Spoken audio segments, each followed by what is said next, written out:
अब वक्त हुआ चाहता है हमारे एक सेगमेंट का जिसका नाम है डेंजर डेक। ओके ठीक है, परेशान नहीं होना, it's rapid fire question and answer segment. मैं आपसे कुछ सवाल पूछूंगा और फिर आपने उसके रैपिडली जवाब देने। ठीक है, तैयार हैं आप दोनों? जी तैयार है। नेहा, पहले आपसे शुरू करते हैं। ठीक है, the most awkward moment of yours in Tamasha घर। ऑकवर्ड सबसे ज्यादा पहला हफ्ते में जो वो कार्ड वाला सीन हुआ था ना कि कार्ड चुरा लिए थे अली ने, तो वो ऑकवर्ड था। वो बहुत ऑकवर्ड क्यों था? वो ऑकवर्ड था ना क्योंकि उस वक्त मुझे कुछ समझ नहीं आ रहा था और एकदम से एक सिचुएशन सामने आ गई थी इसलिए। ठीक है, ये मिसाल के मुश्किल वक्त में गधे को भी बाप बनाना पड़ता है। कभी आपने रियल लाइफ में इसको एक्सपीरियंस किया? हाँ, तमाशा घर में बहुत दफा।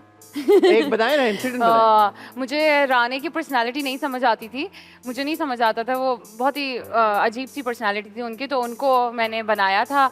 मतलब मैं उनके साथ अच्छे तरीके से रहने लग गई थी just because you know he was in the kitchen और वो अंडे फेंकते थे इसलिए। ठीक है, आपके हिसाब से तमाशा में सबसे फेक कंटेस्टेंट कौन था? फेक? सबसे फेक मुझे नताशा लगी थी। यस, वो एकदम से दोस्त हो जाती थी फिर वो चेंज हो जाती थी, मुझे फेक लगा। हालांकि जुनैद, नताशा ने सबसे ज्यादा सपोर्ट किया नेहा को अपनी। दही दी है इसको, अंडे दही दिए, उसके बाद वो मुझसे लड़ाई भी की है उन्होंने। शदीद गुस्से में आपका क्या रिएक्शन होता है? शदीद गुस्से में बस नहीं, मैं बोलने लग जाती हूँ, जोर से बोलने लग जाती हूँ और उसके बाद जो है किसी से लड़ लेती हूँ बस। ठीक है, तमाशा में सबसे टाइडी कंटेस्टेंट कौन था?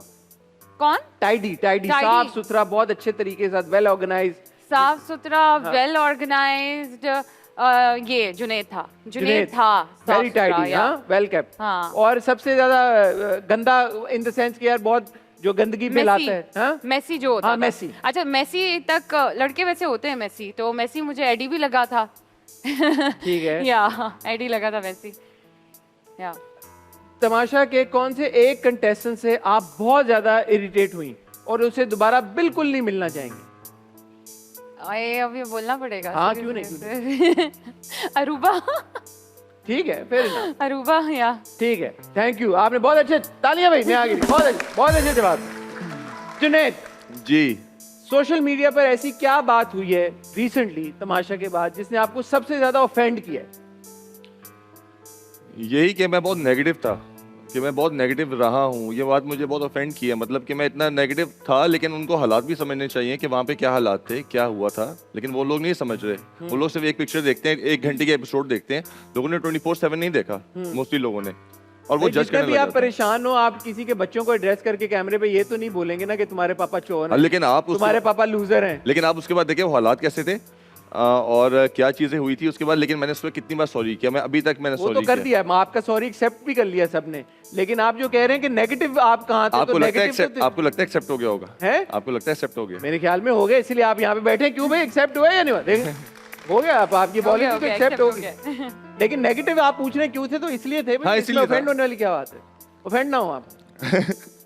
ठीक है, रेट द फॉलोइंग। और एक और चीज भी ऑफेंड हुआ हूं मैं कि मैंने ना लड़कियों के लेसेस बांधे, ये बांधे, लेकिन वो चीज़ है कि रिस्पेक्ट भी कोई चीज़ होती है। अगर आपके कोई दोस्त है वहाँ पे या कोई आप जिसके साथ 50 दिन शेयर कर रहे हो एक घर, ठीक है, तो वहाँ जाके आप किसी कोई हेल्प के लिए आ रहे हैं आपके, तो मैं कर देता हूँ, ये सबको करना चाहिए। नेहा को तो नहीं आपने इतना हेल्प किया? नेहा ने कभी मांगी नहीं हेल्प, लेकिन इसकी मैंने हेल्प की है हमेशा, जब भी इसने मुझे दलिया बना के दिया था। दलिया बना के दिया था इसमें बहुत दफा। ठीक है, ये जो तमाशा कंटेस्टेंट्स हैं इनको उनकी परफॉर्मेंस के हिसाब से आपने रेट करना है। जी ठीक है, आपने 10 में से नंबर देने। ठीक है। राना आसिफ 4, निदा फिरदौस 2, उमर शहजाद 9, फैजान शेख 7। ओ नेहा, आपने नोटिस किया Faizan brother from another mother, उसको 7 और उमर शहजाद 9। क्योंकि फैजान बीच में ना काफी घबरा गया था गेम में। जब उसकी वाइफ आई है ना, उसके बाद उसको समझ नहीं है कि गेम करनी क्या है, वो बहुत कंफ्यूज रहा है उसके अंदर। इसके बाद तो फैजान ही आपको फोन करके पूछेंगे क्यों आप उनको 7 number. Michelle 8। She was a very strong player. मैं उसको हमेशा कहता रहा हूँ, वो खामोश थी लेकिन टास्क में उससे बेहतर कोई नहीं खेलता था लड़कियों में। ठीक है, बिफोर एंड आफ्टर तमाशा आपने इंडस्ट्री का जो आपकी तरफ रवैया, उसमें क्या तब्दीली महसूस की? सब बहुत पॉजिटिव है, बहुत पसंद कर रहे हैं। पहले नहीं थे? नहीं, अभी भी है, लेकिन अब ज्यादा हो गए हैं। ठीक है, आई थिंक मैं जो हारा हूँ तो लोगों की सिंपैथीज भी साथ हैं और लोगों ने पसंद की जर्नी पूरी, कि कैसे मैं चेंज हुआ हूँ पूरी जर्नी के अंदर, पॉजिटिव फिर नेगेटिव हुआ फिर मैं पॉजिटिव हुआ। लोगों ने बहुत पसंद की ये चीज। ठीक है, नेक्स्ट ईयर तमाशा में आप किसको देखना चाहेंगे? मैं सब जितने भी बड़े सेलिब्रिटीज हैं ना जो बहुत कहते हैं कि ये सब चीजें स्क्रिप्टेड हैं या ये है, और मैं देखना चाहूंगा, आप लोगों को भी देखना चाहूंगा अच्छा कि वहां जाके पता चले कि कितना आसान है। मुझे तो छोड़े, मैं सेलिब्रिटीज में किसका नाम लेना कुछ एक दो। मैं हीरा मानी को देखना चाहूंगा वहाँ पे, ठीक मैं है। जवेरिया साउथ को देखना चाहूंगा वहाँ पे, ठीक है। मैं वहाँ पे सजल को देखना चाहूंगा वहाँ पे, ठीक है। कि वहाँ जाके कैसा होता है। मैं वहाँ जाके मुनीब भट्ट को देखना चाहूंगा, एहसन खान को देखना चाहूंगा, इन ठीक सबको है। देखना चाहूंगा मैं। ठीक है। कौन सा कंटेस्टेंट तमाशा घर में आना डिजर्व नहीं करता था? निदा। निदा। निदा क्योंकि उसने बताया नहीं था, उसको कुछ प्रॉब्लम्स थी, मेडिकल प्रॉब्लम्स थी, जबकि उसको एक वीक बाद हमें पता चला कि उसको प्रॉब्लम है। अच्छा। और हम काफी परेशान हो गए उसके लिए कि आप क्यों आई हो फिर, अगर इतने 7 वीक्स आपने रहना यहाँ पे 50 डेज, तो आप कैसे सर्वाइव करोगे यहाँ पे? तो उसको नहीं आना चाहिए था। ठीक है, वेल डन। जुनैद के लिए भी तालियां, बहुत अच्छे तरीके से आपने जवाब दिए।